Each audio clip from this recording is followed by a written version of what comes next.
QMG Insights. We're going to show you today how to log in to the online application that we built. So if you go to qmgi.com, you'll get this front page.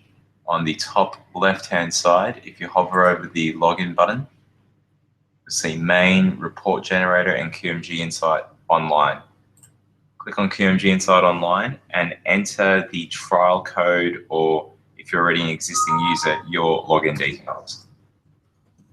So I'm going to go into one of the trials that we've got, put my password and log in. Once you're in here, the basic navigation is the main tabs that we've got at the top.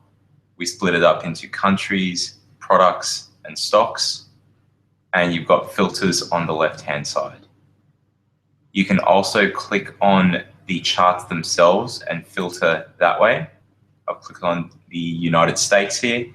Otherwise, you can click on the data filter and a pop-out comes to show you what sectors and what stocks filters that you picked on. You can change the period as well. We've got some defaults to look back over 10 years or the standard 5 years. So you can see the charts here. You can click on the maximize button to see that in full screen mode, and just click on the top right hand side again to minimize.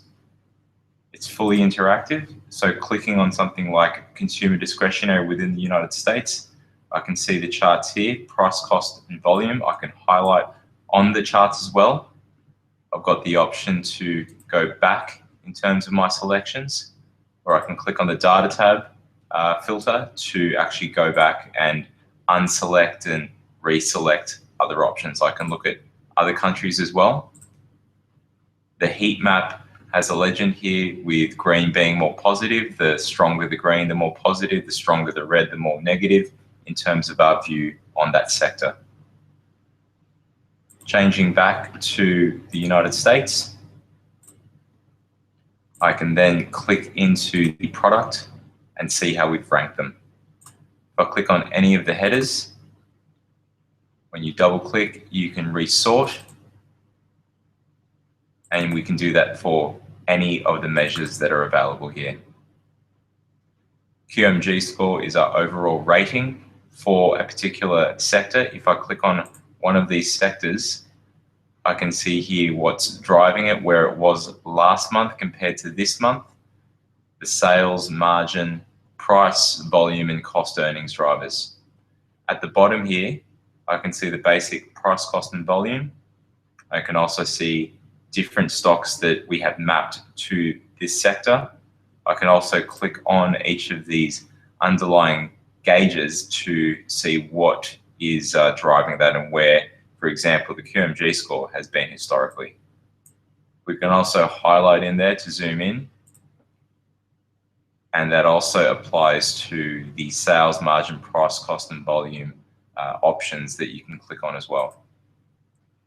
In this case, we actually look at where materials US 2744, which is copper products, how they have compared versus overall manufacturers. If you want to change the time period, simply go to the top and you can pick one of the pre-selected options, or you can pick your own type of option as well there. So it's fully dynamic, and you can drive that quite easily with the filters being on the top left-hand side on every page. I can then go into the stock page, see if there are stocks listed. If I pick one of those, then there is a scorecard that shows further information about the stock. So whether it's the stock or the product, and even back to the country, we have the information there that is all just clickable. To reset everything, click on the QMG Insights logo at the top left-hand side, and you're back to where you began. Another feature we've got is that every day we will be publishing a new chart of the day. In this case, the last chart that we did was German producers of cement, lime, and plaster. If you click to view the details, it will take you to this page here where we have a new comment every day on very interesting things that we're seeing in the market. You can either go back to the main page where you were, or you can click to view the product details. Doing this filters the product page to show you the sector that we were looking at. And you can navigate from here, go into the stocks, and it's all pre-filtered for you. If you want to see what has been filtered, you can click on the filters page.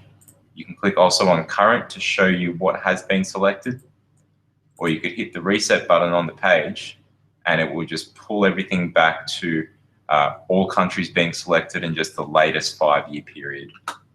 I can then go back to the country page and I'm right back to where I started. So that's it for now in terms of the how to use the application. Please stay tuned for more details as we release more information over the next couple of weeks.